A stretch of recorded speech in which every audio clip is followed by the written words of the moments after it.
sábado aqui, vocês vão reparar que eu vou estar olhando um pouquinho para baixo, porque eu vou usar um mapa mental aqui. Eu vou compartilhar com vocês o mapa mental, eu vou colocar aqui na tela do meu computador, e a câmera está um pouquinho acima de mim, tá joia?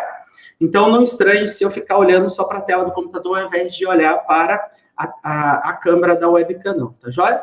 Mas espero que vocês tenham o melhor proveito possível aqui desta nossa aula. Uma coisa que eu queria perguntar, professor Igor, eu consigo compartilhar a tela do meu computador tranquilo, né? Positivo, professor, consegue. Tá ótimo, que aí eu vou compartilhar aqui também algumas questões e também o nosso mapa mental. Aliás, as questões eu acho que eu consigo colocar, não, depois eu coloco aqui direitinho, mas tá jóia. Me diga aqui uma coisa no chat, digite 0 aqui quem tem muita dificuldade para entender direito administrativo.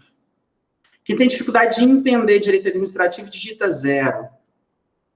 Aliás, melhor ainda, de 0 a 10, qual é o seu nível de compreensão? Não é que se você gosta ou não gosta, o seu nível de compreensão da matéria. Imagino que quase todos vocês já estudaram direito administrativo, certo? Então, coloquem para mim no chat, só para eu saber como é que eu trabalho com vocês direitinho durante a aula, por favor. Escreva aí no chat para mim de 0 a 10 como é que é o seu nível em relação a direito administrativo. Valeu, obrigado, gente. Acho que 8, olha só que legal. Bom demais, bom demais. 4,5 é ótimo, Júlio. Show de bola, pessoal. Bom demais estar com vocês aqui nesta sexta-feira. Daqui a pouquinho eu tenho prova de Administrativo 2 com o pessoal. Então, vamos lá. Vamos começar a trabalhar aqui, então, com direito administrativo. Olha só. Deixa eu compartilhar aqui a tela do meu mapa mental para vocês. E a gente já começa a brincadeira aqui. Peraí. Pronto. Só me diga se vocês estão vendo aí o mapa mental no chat. Só para saber se está tudo certo na tela de vocês. Eu vou apagar isso aqui, porque a gente vai começar do zero ao nosso trabalho, para vocês entenderem. Tá carregada, professor Leonardo. Oi? Tá legal, né? Tá legal. Perfeito, então. Pessoal, então vamos lá. Primeiro eu quero que vocês entendam o seguinte. Quando a gente fala de direito, administrativo, nós estamos falando de um ramo do direito público. Olha só que interessante. Um ramo do direito público, vocês já sabiam disso, mas um ramo do direito público que trabalha o quê, por favor? A administração pública. É por isso que tudo no direito administrativo gira em torno dessa terminologia, a administração pública. E só para vocês entenderem, e aí podem ficar tranquilos, eu não vou enrolar aqui não, é só para entender o seguinte. Quando a gente fala de administração pública, a gente está falando o seguinte, ó. Quando a gente estuda lá em direito constitucional, olha só que interessante, né? Quando a gente estuda lá em direito constitucional, a gente estuda Estado, a gente estuda governo, não é isso? O que é Estado? Estado nada mais é do que uma pessoa jurídica de direito público. Pessoa jurídica de direito público significa dizer que o Estado em si, ele é uma ficção, mas ele é o que, por favor? Imutável. Ele é imutável. O que é o Brasil? O Brasil nada mais é do que aquilo que a gente chama de República Federativa do Brasil. Isso é Estado. O que define um Estado? O território e um governo. Agora, basta ter um território, o território e um povo. Basta ter um território e um povo? Não. Significa dizer que esse povo precisa ser governado, mas por um governo soberano. O que significa essa ideia de governo soberano? Que nenhum outro Estado, nenhum outro país manda em nós. Então, nós somos Estado porque nenhum outro país manda em nós. Nós não estamos dependendo de ninguém, nós não estamos subordinados a ninguém. E tem esse povo, esse território. Aí, olha só que interessante. Quando a gente estuda Estado, isso aqui é direito administrativo, ó, Estado. O nosso Estado brasileiro, ele é federativo. Ou seja, existe duas formas de Estado. A forma de Estado federação e a forma de Estado unitário. Unitário, presta atenção, unitário não tem nada a ver com ditatorial, não tem nada a ver com isso. Unitário significa que a administração deste país, a administração financeira, política, tributária, está tudo na mão de uma única pessoa. Olha aqui no Brasil, a administração política, a administração do dia a dia, da função administrativa, ela está descentralizada no Brasil. Significa dizer que o nosso país, ele é uma federação, porque houve uma distribuição pela Constituição Federal de competências. Por exemplo, municípios têm competências administrativas? Sim. Estado? Sim. DF? Sim. E União? Sim. A diferença está no interesse. Entre eles, não há soberania. O Brasil é soberano em relação a outros países, mas internamente não existe subordinação. O que há é um interesse. A União cuida dos interesses nacionais, o Estado dos interesses regionais e município dos interesses locais. Mas há uma descentralização. Aqui você já começa a entender assim, o desenhado direito administrativo, beleza? Ok. Então, uma coisa é o Estado, outra coisa é governo. E daqui a pouquinho eu vou dizer o porquê de administração pública. Então, o que é governo? Estado, então, é como o nosso país se organiza. E governo? Governo é a relação dos chefes para com o povo, ou seja, do Estado para com o povo. Como é que se dá? O que é o governo, então? É essa relação entre o chefe e o povo. Como é que é essa relação entre o Estado em si e o povo desse território? É essa relação que eu quero saber. E o nosso governo, ele é um governo que é republicano. Qual é o outro lado da moeda? Monarquia. O Brasil não é monarquia. Já foi, né? Já foi. Mas o Brasil é o quê? República. O que significa dizer? Que tudo é do povo para o povo. Tanto é que os próprios governantes saem do próprio povo, porque eles elegem, não é isso? Qual é a importância disso tudo, professor, para a aula de hoje? Para entender o seguinte.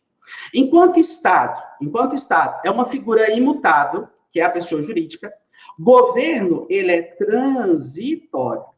E o fato de ser transitório significa que ele precisa estabelecer políticas públicas. Políticas públicas. Esse nosso governo... Opa, peraí, escrevi tudo errado aqui, peraí. O nosso governo, ele é transitório. Significa dizer que os nossos governantes, eles precisam estabelecer políticas públicas. Qual é o problema das políticas públicas? O problema é que cada um vai estabelecer a sua própria prioridade. Aí depende da cabeça do governo que está naquele momento. Entenderam? Bom, o que isso ainda tem a ver com a gente?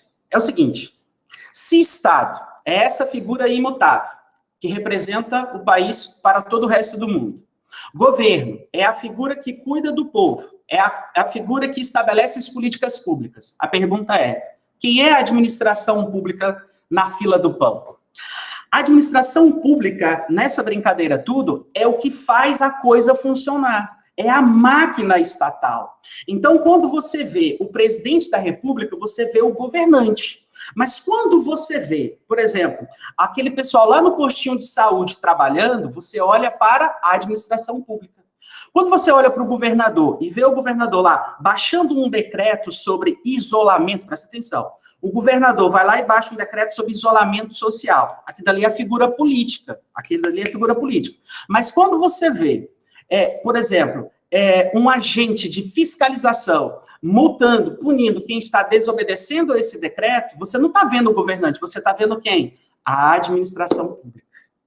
Então, quem é que coloca a coisa para funcionar? A administração pública. Política pública de educação. Beleza, bonitinho no papel, né? Isso é papel do governo. O que é o governo, então? O governo é um conjunto de pessoas ou órgãos que estabelecem políticas públicas. Então, quem é que vai executar essas políticas públicas? A nossa administração pública. Por isso que isso aqui, é estudo de direito constitucional, mas isso aqui é estudo de direito administrativo. Aí, entra aqui agora a ideia de o que é a administração pública. O que é a administração pública? Que a aula de hoje é sobre a organização, certo? Então, para você entender, a nossa matéria começa aqui. O que é a administração pública? E aí depende. Se você pergunta assim, o que é o IESB? Se você pergunta para mim, o que é o IESB? Aí eu posso te dar uma resposta, eu posso falar para você que é uma instituição de ensino superior. Mas você pode perguntar assim para mim, não, eu quero saber o que o IESB faz, é diferente. Concorda comigo? Por isso que quando você estuda direito administrativo, você estuda o conceito dele a partir de 2 sentidos. Sentido, olha lá, sentido material, eu vou começar pelo formal. Sentido formal, também chamado de orgânico, também chamado de quê, por favor? Também chamado de subjetivo, ok? Mas existe um outro sentido para dar esse conceito para você. O sentido agora é o sentido material, também chamado de objetivo, também chamado de funcional. Professor, para que esse tanto de nome? Porque doutrinador, tem hora que doutrinador não tem muito o que fazer. Aí eles começam a inventar uns nomes para a gente, entendeu? Mas tudo é a mesma coisa. E no dia da prova? Rapaz, já vi cair os três. Já vi cair os três. Então, a gente tem que saber dos três de cada um. Mas é fácil entender a distinção. É muito fácil entender a distinção. Por exemplo, lembra quando eu falei do IESB, né? Aí você fala assim, o que é o IESB? Aí você pode falar, é uma instituição de ensino superior que está distribuída aí em Brasília em três campi, Asa Norte, Asa Sul, Ceilândia, tal. Tem ali uma estrutura para aulas EAD, para aulas presenciais. Isso é a estrutura, não é isso?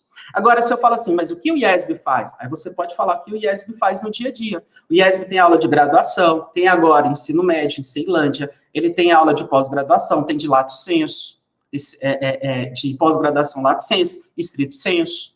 É o que ele faz. É a mesma coisa aqui, ó, presta atenção. O que a administração pública faz? Olha aqui, ó. O que a administração pública faz? Aqui está essa pergunta. O que ela faz é o conceito material, matéria, algo concreto. Objetivo, porque qual é o objetivo dela no dia a dia? Qual é o objetivo da administração pública? O que ela faz, é o objetivo dela. E funcional, porque é o funcionamento dela do dia a dia. Como é que ela funciona? É isso aqui, ó. O que ela faz. É essa aqui a pergunta que vocês têm que responder, certo? Agora, quando você fala do sentido formal, orgânico ou subjetivo, você não está querendo saber o que a administração pública faz, você está querendo saber como ela se organiza. Aqui está o nosso estudo. Como ela se organiza. Então, como é que a administração pública se organiza? Você já sabe a resposta, né? Você sabe que ela se organiza pela centralização, pela descentralização. Você já sabe disso, não sabe? Pois é, ó, o estudo de centralização está exatamente no conceito formal. É a formalidade da criação dela. Formalidade porque todo e qualquer órgão é criado por lei, então tem toda uma solenidade por trás. Olha, veja, ó, olha como é fácil lembrar. Sentido formal, sentido orgânico dos seus órgãos. Então, qual é o conceito, presta atenção aqui, ó, qual é o conceito formal, orgânico e objetivo de administração pública? Você vai dizer que é o conjunto de órgãos, agentes e entidades que atuam para a atividade administrativa. É isso aqui. Mas eu vou até apagar isso aqui, só para você entender o seguinte. E esse conceito aqui é para dizer como ela se organiza. Então, como é que ela se organiza, professor? Por órgãos, agentes e entidades. Olha o exemplo aqui, ó. Ó. Acompanha o raciocínio aqui comigo, ó. Olha só que interessante. Como é que ela se organiza? Ela tem órgãos. Tudo é órgão, gente. A Presidência da República é um órgão. Os ministérios são órgãos, né? Secretarias são órgãos. O fórum é um órgão. A vara é um órgão. A vara, o cartório tal, é um órgão. O STF é um órgão. O Congresso é um órgão. Como é que a administração pública se organiza? Por meio de órgãos. Por meio de agentes públicos. Quem são agente público? É um termo amplo da palavra. Agente público é gênero. Pode ser servidor, pode ser empregado público, pode ser delegatário, pode ser um cara que só tem uma função pública. Então, agente público é a figura física, a figura humana que compõe a organização da administração pública. Então, vamos voltar? Sentido formal, orgânico e subjetivo, ok? É o conjunto de órgãos, agentes e entidades. Que entidades são essas, professor? Olha como é fácil entender essa coisa aqui. Olha, vem comigo, ó. Olha como é fácil. É muito... Opa, cadê aqui meu mapa mental? Tá aqui. Peraí. Ó, olha como é fácil vocês entenderem isso aqui. Vamos lembrar do conceito? Conceito aqui, ó, conjunto de órgãos, agentes e entidades. Acabei de falar que tudo é um órgão. Ainda que em sentido amplo da palavra, tudo é órgão. E agentes é a parte humana da administração pública. E entidades, olha só que interessante. Olha só que interessante. Você sabe que a administração pública, vou trazer um pouquinho mais para cá. Eu estou tentando aqui abrir espaço aqui para vocês. Aqui. Você sabe que a administração pública, então, ela se organiza pela centralização e pela descentralização. Ok. Mas tá, o que é a centralização? Primeiro, vamos voltar aqui atrás. Vamos lembrar que a administração pública faz aquilo que o governo determinar. Concorda comigo? Aquilo que for determinado pelo governo, a administração pública executa, tá certo? Pois bem.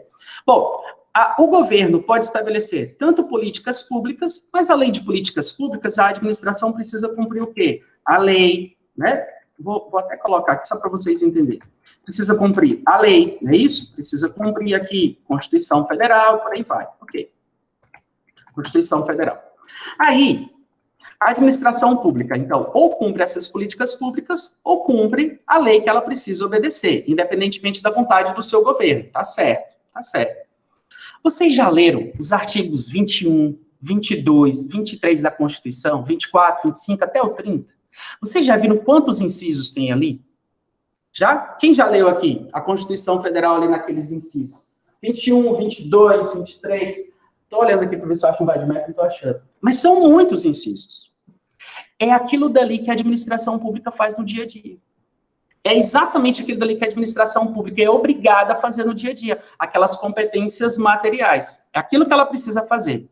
Aí eu te pergunto, tem coisa ali que ela faz sozinha, que ela faz diretamente? Tem. Tem coisa que ela faz diretamente. Tem coisas ali que está escrito na Constituição Federal que o presidente fala assim, não, isso aqui nós vamos fazer. Os ministérios falam, não, isso aqui nós vamos fazer. Mexer com moeda, não, nós aqui do Banco Central nós vamos fazer. Não, mexer com a economia aqui, não pode deixar que nós aqui do Ministério da Economia, nós vamos fazer. Deixa com a gente, a gente resolve. Isso nada mais é do que a administração pública, olha aqui, ó, centralizando. Isso aqui é o que a gente chama de administração pública, o quê, por favor? Direta. Então, o que é a administração pública direta, gente? O que é a administração pública direta? A administração pública direta é quando os entes federativos diretamente exercem aquelas atribuições. É isso. Então, centralização é realizada pelos entes federativos. Quem são os entes federativos? Vamos lá? União, Estado, DF e o quê? Município. Por meio de quem? Dos seus agentes públicos ou seus órgãos públicos. Então, tem coisa que ela vai resolver sozinha. Ela não quer saber de ninguém ali junto com ela. Ela mesma resolve, certo? Mas, volto a dizer, é muita coisa que tem lá. Tem muita coisa lá dentro daqueles incisos, daqueles artigos. Fora as políticas públicas que ainda eles têm que colocar em prática. Porque política pública são aqueles atos discricionários. São os atos discricionários. E os atos vinculados, ou seja, aqueles que estão ali no limite da lei, puramente no limite da lei, sem muita opção. Tem de cumprir, não tem jeito. Ok? Aí, o que os entes federativos falam? Ó, presta atenção. Vamos, se coloca no lugar de um ente federativo aqui. Vamos pensar aqui. Se coloca no lugar da presidência da República. Não estou falando do presidente, estou falando da presidência da República. O órgão aqui, um órgão único da União. Vamos pensar assim. Ele olha para aquela Constituição Federal e fala assim, cara, tem muita coisa aqui para fazer. Mas vamos fazer o seguinte? Vamos pegar esse negócio aqui de previdência, esse negócio aqui de previdência social, esse negócio aqui de seguridade social, e vamos colocar na mão de uma outra pessoa, porque os nossos ministérios já estão muito cheios. Ó, o Ministério da Fazenda já está cuidando disso, eu já tenho o Ministério da Previdência, esse negócio de aposentadoria, de auxílio, esse negócio não vai dar certo para a gente colocar aqui, não. É muita coisa. Vamos fazer o seguinte, vamos descentralizar essa função, porque aí uma outra entidade resolve essa parada. Olha aqui, ó. Qual é o conceito que eu falei para vocês mais cedo, ó? Sentido formal, orgânico e subjetivo. Conjunto de órgãos, agentes e entidades. Lembra? Então, olha aqui, ó. O ente federativo pode ser Estado. Estou dando um exemplo qualquer, tá, gente? Eu peguei a presidência da República, que eu acabei pegando aqui a União, né? Mas você pode pegar aqui o município, pode pegar o GDF, pode pegar o GDF. Aí o governador pega e fala assim, quer saber? Tem muita coisa aqui para a gente já fazer. Vamos pegar essa função aqui e vamos criar uma pessoa jurídica, vamos criar uma entidade administrativa e colocar na mão delas. Vamos colocar na mão dela. Porque aí a gente torna a coisa mais eficiente. Olha o princípio da eficiência aqui, ó. Aí o que ela faz? Ela descentraliza. E essa descentralização, tem várias, tá? Eu vou colocar aqui a mais importante. A descentralização, ela pode ser aqui, ó, por outorga. É um nome doutrinário, tá? É um nome doutrinário. Ela pode ser por outorga. Essa por outorga também é chamada de serviço, tá? Existe uma outra descentralização que é chamada por delegação. E existe uma outra que é chamada de territorial ou geográfica. Mas isso aqui, ó, olha só que interessante, vou até apagar, presta atenção que eu vou apagar. A descentralização geográfica é os territórios federais. Vocês estudaram territórios federais aonde? Direito constitucional. E ainda tem gente que até hoje que fala que território é ente federativo. Não é não, Goiaba. Não é não. Não é não. Território federal, ele é o quê? Uma descentralização administrativa. Quem é que manda no território? A União. É a União que descentraliza, faz uma descentralização geográfica e administrativa. Quem é que manda lá dentro, né? É claro que ele está submetido à União, mas lá dentro, quem é que manda? O governador. Quem é o governador de um território? Nomeado pelo presidente da República. Governador de território, nomeado pelo presidente da República. Beleza? Mas eu não vou estudar isso aqui, não, porque isso aqui não costuma cair em direito administrativo, só em direito constitucional. Então, vem cá. Então, vem aqui o ente federativo e fala assim, ó, esse serviço público que está aí na Constituição, a gente não vai conseguir fazer, não. Vamos descentralizar. Só que quando ela pensa, quando o ente federativo, qualquer um deles, quando eles pensam em descentralizar, eles podem descentralizar ou criando uma nova pessoa jurídica que não existia, ou eles podem transferir a execução para uma pessoa jurídica que já existia. Eu vou te dar um exemplo aí do GDF. Por exemplo, transporte público coletivo. Piracicabana, a URB, a São José, né? Todas essas daí, eu tô falando daí porque eu não tô em Brasília, tá, gente? Eu tô aqui no Tocantins, tô aqui na minha terrinha do Tocantins dando aula para vocês durante essa quarentena. Aí, tem essa Piracicabana e tal. Essas empresas já existiam. Elas ganharam uma licitação e elas são hoje o quê? Prestadoras de serviço público. Mas onde é que isso se encaixa, professor? Aqui, ó. Aqui, delegação. É por meio dessa descentralização por delegação que eu tenho as concessões, que eu tenho as permissões, que eu tenho as autorizações. Exatamente aqui.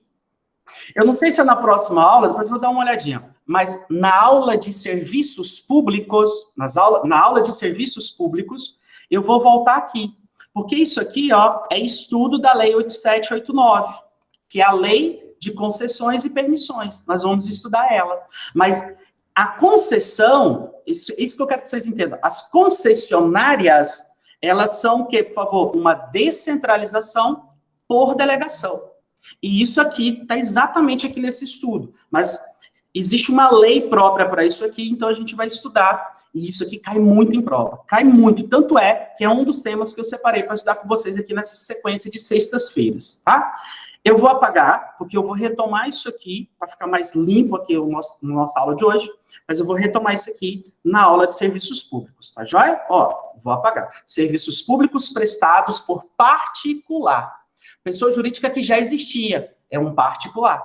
Agora, vem cá comigo, ó. Essa descentralização aqui por outorga ou por serviço público é o que vocês chamam de, olha só, administração pública, o quê, por favor? indireta. Então, o que é a administração pública indireta, gente? A administração pública indireta nada mais é, então, do que uma descentralização, o quê, por favor? Por outorga. Tá aqui, ó. Tá aqui a nossa administração pública indireta. E a administração pública indireta, qual é o conceito dela, indireta? São o quê, por favor? Opa, o que aconteceu aqui? Ó, são entidades administrativas criadas pelos entes federativos. É isso. É isso. Agora, é óbvio que eu disse a vocês que a administração indireta é uma pessoa jurídica que não existia e passa a existir, não é isso? Ok. Só que, a depender do que elas vão fazer, a depender do que elas serão incumbidas a fazer, a natureza jurídica delas, o regime jurídico delas, pode ser diferente. Ou seja, o ente federativo pode criar pessoa jurídica de direito público, mas ela pode criar pessoa jurídica de direito o quê, por favor? Privado. Ela pode. Qual é a diferença? Isso aqui é importante vocês saberem para não cair em pegadinha aí. Pessoa jurídica de direito público é porque vai executar um serviço típico da administração pública. O que é um serviço típico da administração pública? Aquilo que é só da administração pública. Vou te dar um exemplo. Previdência Social. Quem é que cuida da Previdência Social hoje do Brasil? INSS. Quem é o INSS? É uma autarquia. Olha aqui para cá, ó para cá. Ó. Uma das pessoas jurídicas de direito público que se cria aqui é as autarquias. E a outra, professor? Fundações públicas. Outra aqui são as fundações públicas. Tá? São as fundações públicas. Essas duas aqui, elas vão executar um serviço mais típico da administração pública. Por exemplo, FUNAI, é a fundação que cuida dos índios, não é? De quem é a responsabilidade dos índios? Da União. Da União. Tanto é que se você pegar o artigo 20 da Constituição Federal, você vai ver lá que um dos bens públicos que pertence à União são as terras tradicionalmente ocupadas pelos índios. Por isso que a gente tem a FUNAI, beleza? Agora, eu estou falando de fundações públicas, pessoa jurídica de direito público, ok? Pessoa jurídica de direito público. Depois eu vou falar de uma situação que tem fundação de direito privado, tá? Mas, por que a administração pública poderia ter interesse em criar uma pessoa jurídica, de direito privado? Porque vai ser um serviço que particular pode fazer. Me fala um serviço que particular pode fazer. Lucrar. Banco. Quer ver um exemplo? Quais são as entidades de direito privado? Sociedade de economia mista. Me dá um exemplo de sociedade de economia mista. Banco do Brasil. Outro exemplo, Petrobras. O que elas visam? Lucro. Mas elas são obrigadas a prestarem serviço público? Sim, mas elas não foram criadas com esse objetivo primordial. O objetivo primeiro delas é lucrar, beleza? Mas existe outra aqui, ó. Existe a empresa pública. Isso aqui é uma casca de banana que muita gente cai, né? Empresa pública. Empresa pública é pessoa jurídica de direito público. Olha aqui, Goiaba, ó, não, é direito privado. Professor, então por que se chama de direito público? Aí aqui eu vou falar a diferença entre essas duas, porque pensa uma coisa que a OAB gosta, é de cobrar essas duas aqui em prova. Adoro. Entenda uma coisa, ó, sociedade de economia mista. Mista, porque o capital que está lá, né, inserido nessa sociedade empresarial, sociedade de economia mista, ela exige, né, que seja uma sociedade empresarial. O que vai acontecer aqui? Ela pode ser tanto particular, quanto o quê, por favor? Tanto particular quanto público. Desde que o público tenha uma participação maior. Quer ver, por exemplo? Hoje eu estava olhando as ações para comprar, né? Eu tenho algumas ações na Petrobras. Eu comprei algumas na época que estava 16, 17 reais. Hoje está 24, parece, 23 reais. Por que eu, Léo, particular, posso comprar ações da Petrobras? Porque a Petrobras é sociedade de economia mista. Pode ter capital particular, pode ter capital público, desde que a maioria seja público. No caso, se for federal, da União. O BRB é sociedade de economia mista. O BRB é uma empresa em que ela tem um capital, né, ali do GDF, mas também tem capital particular. Agora, olha a diferença aqui, ó. Empresa pública, 100% do capital público. Você não vai ver eu comprando uma ação da Caixa Econômica Federal. Ah, eu fui ali e comprei algumas ações da Caixa Econômica Federal. Não, por quê? Caixa Federal é empresa pública, 100% do capital é público. Correios é empresa pública, 100% do capital é público. Então, não tem participação de particular. Mas tem um detalhe entre elas aqui, viu? Ó, tem um detalhe. Essas duas aqui, exigem concurso, ó, concurso público. Só que os servidores dela, vou colocar aqui, características comuns, né? Características comuns. Ó, ambas fazem concursos públicos. Só que os agentes públicos são chamados de empregados públicos. Dos dois, tá? Por que empregados públicos, professor? Porque o regime deles é CLT. E as autarquias e fundações, professor? Ó, as autarquias e fundações, elas também exigem concurso público. Ó, também exige concurso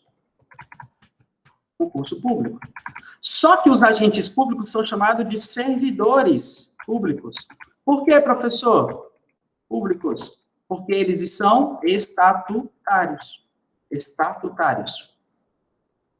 Qual é a diferença? Lembra? Os estatutários têm estabilidade depois de 3 anos. Os estatutários têm estabilidade depois de 3 anos.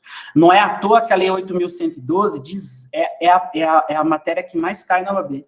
Nenhuma outra matéria caiu mais na OAB do que agentes públicos, tá? Estatutários, lá, no caso federal da Lei 8.112, tá bom? Eles têm estabilidade. Esse pessoal aqui, ó, não tem estabilidade nenhuma, mas precisa ter concurso público do mesmo jeito que esse aqui, ó. A diferença é que esses aqui, quando assinam a posse, eles estão assinando uma posse e o vínculo deles com a autarquia, com a fundação pública, é um vínculo legal, é um vínculo previsto aonde, por favor? Na lei, estatuto é lei. Agora, esses daqui, ó, quando eles passam no concurso público, são nomeados e eles vão lá, né, para tomar posse, na verdade, eles estão assinando um contrato de trabalho, porque o vínculo deles é o quê, por favor? Seletista. Isso aqui, ó, vai para a Justiça do Trabalho. Uma relação aqui, ó, uma briga trabalhista entre eles, Justiça do Trabalho. Agora, os servidores aqui, quando estão com algum problema, eles não vão para a Justiça do Trabalho reclamar de um dinheiro que não caiu, por exemplo, de uma indenização que não caiu, uma diária que não... Não, eles vão para onde? Justiça comum. Lá na vara da Fazenda Pública, tá bom? É isso. Então, isso aqui é uma estrutura básica que eu queria mostrar para vocês, ok? Outra coisa que eu queria mostrar para vocês é o seguinte, isso aqui é administração indireta, isso aqui é administração direta, tá? Isso aqui tudo é administração direta, isso aqui é administração indireta. Esse conceito aqui, do que a administração pública faz, eu vou te dar um exemplo. Ela faz o quê? Ela faz o quê? Ela presta serviço público. A gente vai estudar serviço público, tá? Uma das nossas matérias é serviço público. O que a administração pública faz no seu dia a dia? Ela exerce o poder de polícia. Qual é a diferença? A diferença é que o serviço público é tudo aquilo que tem uma característica de direito público. Tem uma supremacia do interesse público, né? Que envolve a coletividade, mas também envolve questão de direito público. Agora, poder de polícia é uma espécie de fiscalização na vida do particular. Isso é poder de polícia. Então, o serviço público, aquilo que vai alcançar a coletividade, segurança, escola, saúde, né, limpeza, iluminação, isso é prestação de serviço público. Então, como é que a administração pública se organiza, queridos? Ó, presta atenção, olha como isso aqui é interessante. Como é que ela se organiza?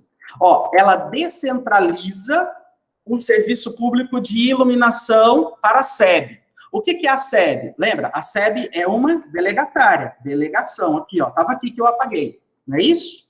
Então, do ponto de vista da estrutura, existe a descentralização por delegação, certo? Mas o que ela faz? Aí eu estudo aqui, ó, ela presta serviço público, entenderam? Então, o que as autarquias fazem? Elas prestam serviço tipicamente público, né? Por exemplo, IBAMA, Banco Central, que mais? Elas têm também, enfim, várias outras autarquias federais, né? As agências reguladoras são autarquias, tá? Agências reguladoras são autarquias. Beleza. E aí volta para cá. O que ela faz? Ela exerce poder de polícia. Então, pega o órgão de fiscalização lá dentro dessa época de pandemia, tá aqui, ó, poder de polícia, fiscalizando os particulares para saber se estão cumprindo o isolamento social. Aqui. O que mais que ela faz? Ela intervém. Por exemplo, você pega as agências reguladoras, elas regulamentam a prestação de serviço público realizado por particular. Então, a agência reguladora, por exemplo, a ANA, Agência Nacional da ANA, ela vai regulamentar aquilo que a CAESB está fazendo, uma forma dela intervir também, tá? Ela vai intervir na nossa propriedade, quando ela fizer uma desapropriação, tá ok? Ela vai intervir também na economia. Vira e mexe, você pega e ouve, né? O presidente falando assim, foi colocado não sei quantos mil na economia. Está intervindo na economia para ver se gira, para ver se melhora alguma coisa. Nem sempre, na verdade, eles estão fazendo isso ultimamente, né? Lembra quando, por exemplo, eles colocavam ali o IPI zero? Uma forma de intervir na economia também, tá? E ela também fomenta. Como é que a administração pública fomenta? Ela fomenta, por exemplo, quando ela faz acordo com associações, quando ela auxilia ONGs, OS, organizações sociais, né, OCIP, essas paraestatais, né, ela fomenta. Então, ela faz termo de cooperação, isso é para fomentar e auxiliar no particular. As principais são essas duas aqui, serviço público e poder de polícia que a gente mais trabalha no nosso dia a dia, tá joia? No mais, isso aqui é muito importante, vocês entenderem essa estrutura aqui. Tudo bem? Alguma dúvida, gente? Claro que eu sei que é uma revisão, mas ficou claro para vocês até aqui? Me dê um sinal positivo aí de que vocês estão entendendo direitinho, por favor. Porque agora eu vou para algumas questões. Nosso professor Fernanda Azevedo levanta a mão. Dá um sinal positivo aí para mim, dá um sinal aí de vida, só para saber se eu estou sendo claro para vocês, se estão entendendo direitinho. Joia? Posso avançando aqui? Beleza, então. Show de bola. Deu uma água. E eu vou agora compartilhar algumas questões com vocês. Fernanda, você pode abrir o microfone e perguntar, professor, tá?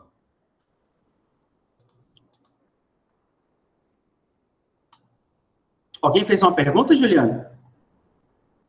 A Fernanda está com a mão levantada, só que eu acho que ela não vai falar. Tá ótimo. Se perguntar aí, você me avisa. Eu vou colocando as questões aqui, tá?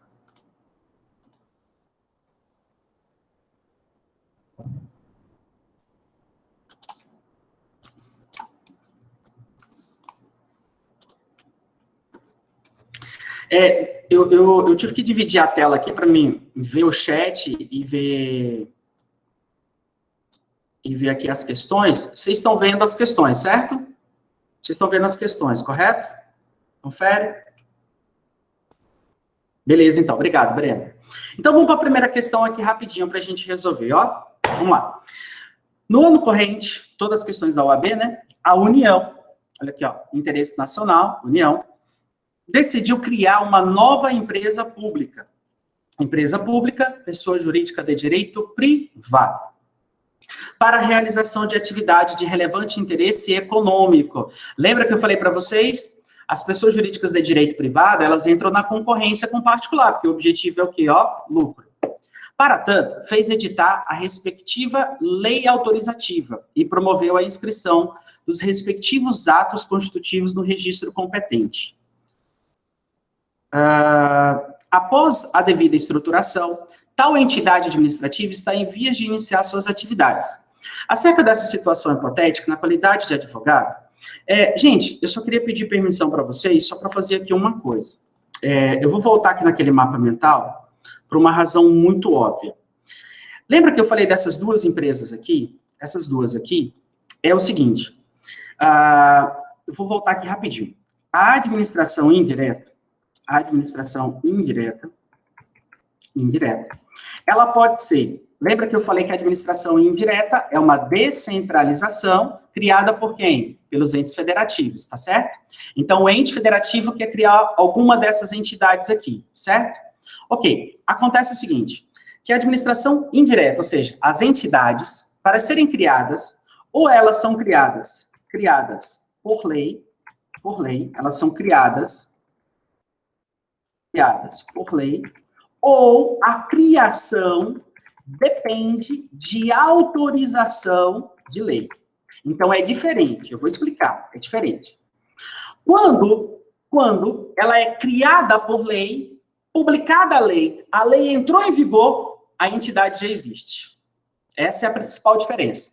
Volto a dizer, quando uma entidade da administração indireta é criada por lei, significa que com a lei, com a existência da lei, a entidade já existe.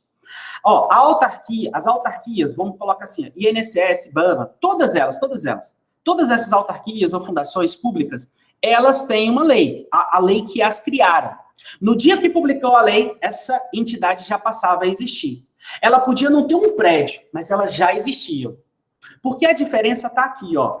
Quando eu preciso criar uma entidade que depende de autorização de lei, significa o seguinte, que para existir, eu preciso da lei. E só depois da lei é que eu pego essa lei e registro ela na junta comercial. Ou seja, eu pego os atos constitutivos dela e registro. Não é assim que se cria uma pessoa jurídica de direito privado? Pois é. Então, vocês já sacaram, olha só. Todas as pessoas jurídicas de direito público, elas são criadas diretamente pela lei. Essas aqui, ó, são criadas diretamente pela lei. Agora, essas duas aqui, que são pessoas jurídicas de direito privado, elas dependem de lei, mas a lei por si só não gera a criação delas.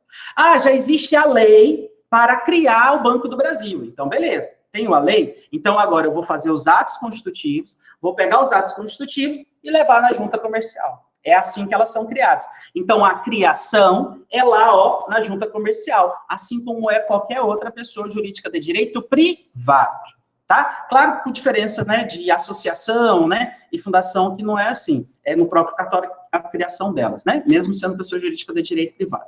Mas, enfim, aqui para vocês entenderem aquela questão, vocês precisam lembrar disso aqui. Uma é criada por lei e a outra apenas depende de lei, ou seja, uma autorização legal para a sua respectiva criação. Agora que vocês entenderam, ou pelo menos lembraram, né, dessa diferença, vocês já estudaram isso aqui, agora vamos voltar para a questão. Então, ó, empresa pública fez editar a lei autorizativa, a lei criou, e depois fez a inscrição dos atos constitutivos lá na junta comercial. Pronto, criamos a empresa pública aqui da União. Acerca dessa situação hipotética, na qualidade de advogado, que Deus nos ajude a achar a resposta correta. Letra A. A participação de outras pessoas jurídicas de direito público interno na constituição do capital social. Lembra do capital da empresa pública? 100% público. O capital da sociedade de economia mista, maioria pública, mas pode ter participação de particular. Aqui é a empresa pública, então 100% tem que ser público. Vamos lá. A participação de outra pessoa de direito público, na constituição do capital social da entidade administrativa é permitida, desde que a maioria do capital votante permaneça em propriedade da União. Tem que ser da União, professor? Tem, porque foi a União que criou. Então, a maioria tem que ser da União. Mas pode ter capital de outra entidade? Pode, desde que seja uma entidade estatal. Desde que seja uma entidade estatal. Por isso que a letra A já está o quê, por favor? Correta. Tá? Vamos achar o erro das outras? Tá? A União não poderia ter promovido a inscrição dos atos constitutivos no registro competente. Na verdade, só pode criar se fizer isso. Por isso que está errado, tá? Letra C. A entidade administrativa em análise constitui pessoa jurídica de direito público. Olha a pegadinha aqui, ó. Empresa pública é pessoa jurídica de direito privado. Letra D. Os contratos com terceiros destinados à prestação de serviço para a entidade administrativa, em regra, não precisam ser precedidos de licitação. Precisam. A diferença é que a regra de licitação dessas pessoas não estavam, né, na 8.666. Vamos lembrar que a Lei 8.666 ficará em vigor por 2 anos. Por 2 anos, tá? Mas, de qualquer maneira, as pessoas jurídicas de direito privado, elas devem obedecer a licitação, mas a licitação delas está em outra lei, a 13.303 de 2006. 13.303 de 2006. É outra legislação, tá bom? Certinho até aqui? Bora continuar aqui, então. Ó, vamos agora para a questão de número 2. Vamos lá. O Estado alfa, mediante respectiva autorização legislativa, constitui uma sociedade de economia mista. Viram? Sociedade de economia mista. Empresa pública dependem de autorização. Para o desenvolvimento de certa atividade de lucro econômico. Acerca do regime de pessoal. Lembra que eu falei pessoal? Precisa de concurso público? Precisa. Integrante da administração indireta. Assinale a afirmativa correta. Vamos lá. Por se tratar de entidade administrativa que realiza atividade econômica, não será necessário concurso público? Opa, precisa de concurso público. Já falei isso para vocês. Letra B. É imprescindível a realização de concurso público, até aqui está certo. De cargos e empregos em tal entidade administrativa, certo que os servidores ou empregados, aqui já vai estar errado, tá? Porque servidores é servidor de pessoa jurídica de direito público e empregados de pessoa jurídica de direito privado, de estatal. Então, você fez concurso para a Petrobras, você é empregado público. Você fez um concurso para a Caixa Econômica, você é empregado público. Você fez concurso para os Correios, você é empregado público, não é servidor público. Você até pode falar, eu sou um agente público, que isso é um termo genérico, né? Gênero. Mas, especificamente, servidor não, tá bom? Regularmente nomeados poderão alcançar estabilidade, mediante preenchimento de requisitos. Não. Estabilidade é para servidor. Mas quem faz concurso para a sociedade de economia mista é empregado, é seletista, não tem estabilidade. Pode ser demitido? Pode. Tanto é que vocês já ouviram falar em PAD, né? O que é o PAD? Processo Administrativo Disciplinar. Processo Administrativo Disciplinar é para servidor público.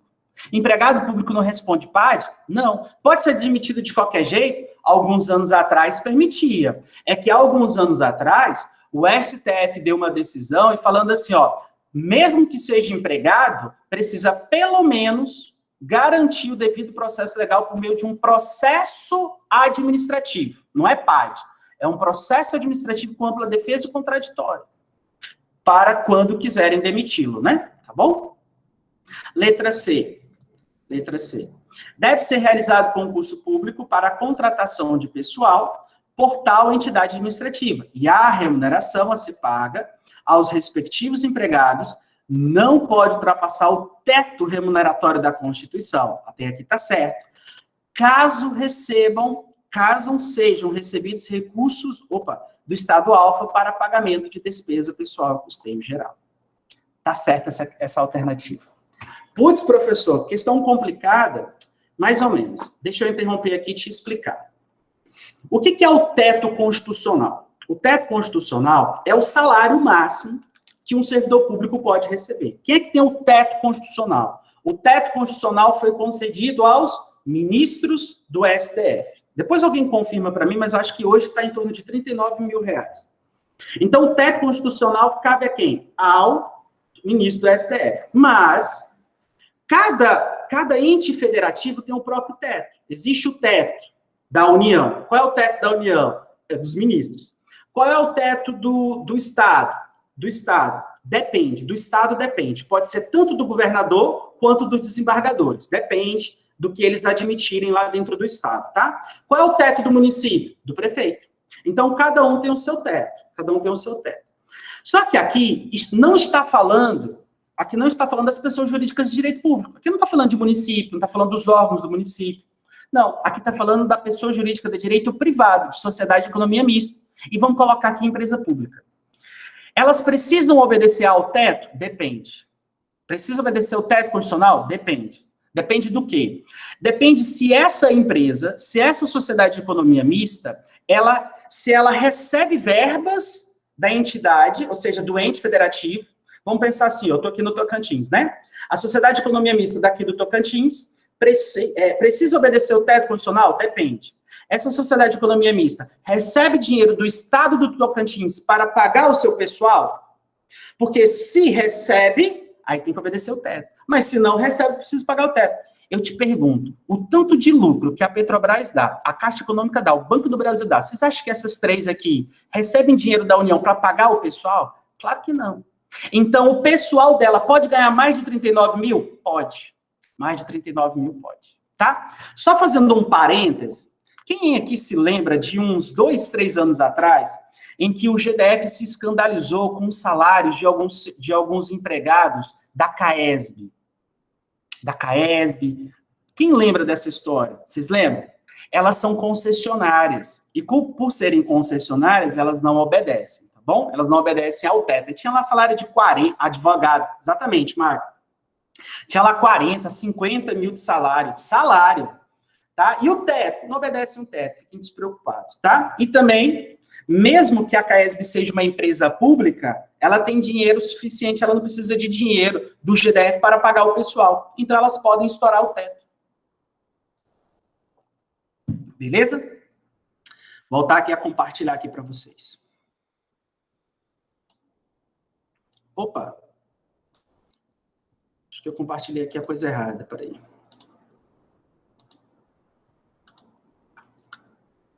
Cadê as questões? Vamos lá. A Sociedade Limpa Tudo é uma empresa pública. Empresa pública, pessoa jurídica de direito privado. Destinada à prestação de serviço público de competência do respectivo ente federativo. Tá bom. Tal entidade administrativa foi condenada em vultuosa quantia em dinheiro por sentença transitada e julgada em fase de cumprimento de sentença.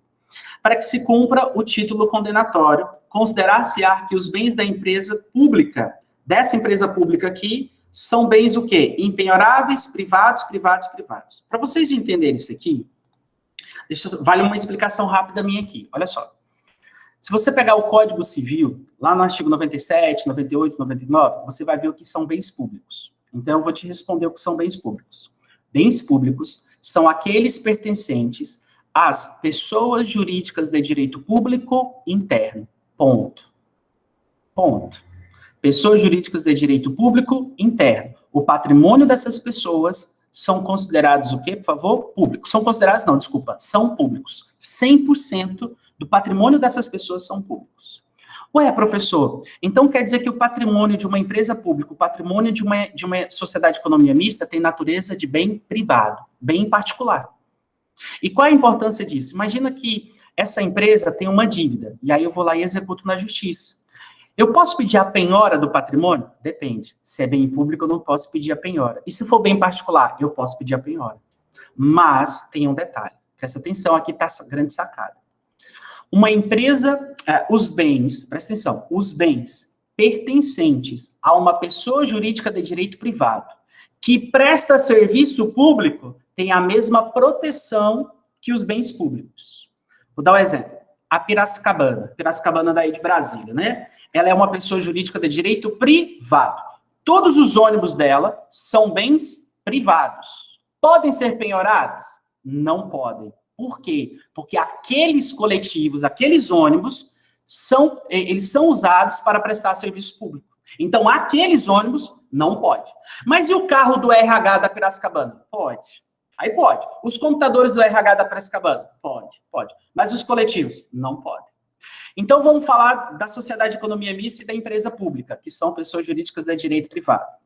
O patrimônio delas, o patrimônio que eu falo, são os bens, móveis e imóveis, móveis ou imóveis. São bens particulares. Mas aqueles que prestam serviço público têm a proteção de um bem público. E o que significa ter a proteção de um bem público? Bem público não é o quê, por favor? Penhorável. Não pode ser penhorado. Não pode, não pode. Por quê, professor? Porque tem precatório. Vai para o precatório, artigo 100 da Constituição Federal. Beleza? Beleza? Então, volta para cá. Então, agora vamos responder essa daqui. Então, uma empresa pública, pessoa jurídica de direito privado. Aí eu quero saber o seguinte, esse título que foi condenado lá na justiça, como é que faz? Eles são impenhoráveis? Eles são impenhoráveis? Então, impenhoráveis, aí depende. Qual bem? Qual bem deles? É impenhorável só aquele que presta serviço público. Em geral, o bem é particular, entendeu? Letra B, privados, tá certo, privados. De modo que em qualquer caso estão sujeitos a penhora? Em qualquer caso, não. Por quê? Porque aquele que presta serviço público não pode sofrer penhora. Letra C, eles são privados, mas, se necessários à prestação de serviço público, não podem ser penhorados. Letra C, tá certo. Fez sentido para vocês, sim ou não? Coloca aí no chat se fez sentido.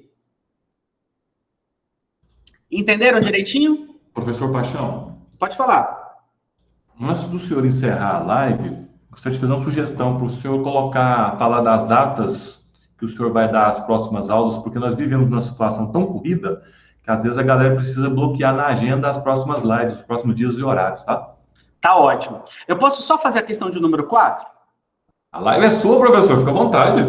Então tá, jóia. Vamos lá fazer a questão de número 4 e eu já encerro com vocês, tá bom? Olha lá. Olha lá. Após autorização em lei, o Estado constitui empresa pública. Olha como se repete, né? Para atuação no setor bancário e creditício. Olha só como se repete. Por isso que passar na OAB é resolver muitas questões. E revisar, né? Claro, sem revisão não há aprovação. Por não possuir ainda quadro de pessoal, ou seja, pessoas para trabalhar lá, foi iniciado o concurso público com vistas à seleção de 150 empregados, entre economistas, administradores e advogados. A respeito da situação descrita, assinale a afirmativa correta. Vamos lá. Não é possível a constituição de empresa pública para exploração direta de atividade econômica pelo Estado. Tá de sacanagem comigo? É só pegar o artigo 70 seguinte, você vai ver essa possibilidade assim, ó, pregada na sua cara, tá bom? Além do mais, eu acabei de falar para vocês que o objetivo de se criar uma sociedade de economia mista e uma empresa pública é o quê, gente? Lucro, tá? Letra B. Isso aqui é uma pegadinha, né, às vezes, né? Pô, o poder público não pode mexer com lucro, com dinheiro. Na verdade, é só pegadinha mesmo. Letra B. A lei que autorizou a instituição da empresa pública é, obrigatoriamente, uma lei complementar, por exigência do texto constitucional. Eu não vou lembrar de cabeça qual é o inciso do artigo 37 que fala sobre isso, tá? Mas a lei vai falar assim, ó, que lei específica. Qual é a diferença de lei ordinária para lei complementar? A diferença de lei complementar para lei complementar à lei ordinária na Constituição Federal é o seguinte: quando o constituinte ele quer uma lei complementar, ele escreve lei complementar. Agora, quando ele quer uma lei ordinária, ele não fala lei ordinária, ele fala assim, na forma da lei, ou lei específica. Quer ver uma prova? Lembra quando o artigo 5º da Constituição fala assim, não haverá lei, não haverá crime sem lei anterior que defina? Não é assim que o artigo fala? Que lei é essa? Lei ordinária. Pode ser outra lei? Não, não pode. É lei ordinária. Até pode ser lei complementar, por entendimento doutrinário, porque a aprovação de complementar é a maioria absoluta, né? Então, quem pode mais, pode menos, tem essa discussãozinha aí bacana, tá? De qualquer maneira, só para explicar para vocês, então, por que essa aqui está errada, é que o texto da lei fala lei específica, né? Lei específica vai autorizar a criação de empresa pública e sociedade de economia mista, tá? Letra C. Após a Constituição de 88, cabe às empresas públicas a prestação de serviço público e à sociedade de economia mista cabe a exploração de atividade econômica. O que cabe a um, cabe a outra, gente. O que cabe a um, cabe a outra. A única diferença é na constituição do capital, tá? Tem uma outra diferença, mas é uma diferença processual. Por exemplo, Os processos contra a empresa pública da União é Justiça Federal. Inclusive criminal, diga-se de passagem. Se você assaltar a Caixa Econômica Federal, você vai responder na Justiça Federal. Mas se você assalta o Banco do Brasil, Justiça Estadual. Tem essa diferença processual, tá bom? Então, a letra D tem que estar certa, né? Letra D. A empresa pública que explora atividade econômica sujeita-se ao regime trabalhista próprio das empresas privadas. Qual é o regime trabalhista das empresas privadas? CLT. O que não afasta a exigência de concurso público. Não afasta a exigência de concurso público. É obrigatório. Certinho, senhoras e senhores? Certinho? Professores e queridos alunos, já são 19 horas, eu tenho alunos aos quais eu vou aplicar uma prova daqui a pouquinho também, de Administrativo 2. Professor Igor, aquela imagem que o senhor colocou no início da nossa aula, ela está aí? Só para os alunos saberem quais serão os temas das nossas próximas. Eu estou aqui, deixa eu ver se eu acho aqui no meu WhatsApp.